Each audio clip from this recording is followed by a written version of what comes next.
Film production की धमाकेदार प्रस्तुति। गोरे गोरे देखा वो सोनी ढोड़ी हो, टोपा टोपा बंगाल वाली छोरी हो। गोरे गोरे देखा वो सोनी ढोड़ी हो, टोपा टोपा बंगाल वाली छोरी हो। गजब ढोड़ी तोहर गोरी लगे कटोरी हो। गोरे गोरे देखा वो सोनी ढोड़ी हो, टोपा टोपा बंगाल वाली छोरी हो। डीजे शिवनारायण, डीजे शिवनारायण,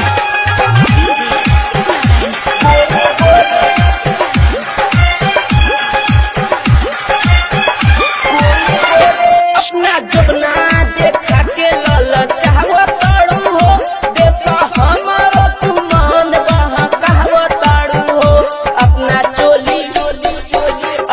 चोली के बाद तनी डोरी हो, टोपा टोपा बंगाल वाली छोरी हो। गजब डोरी तोहर गोरी लगे कटोरी हो। गोरे गोरे देखा वो जोनी ढोरी हो, टोपा टोपा बंगाल वाली छोरी हो। DJ Shivnarayan, DJ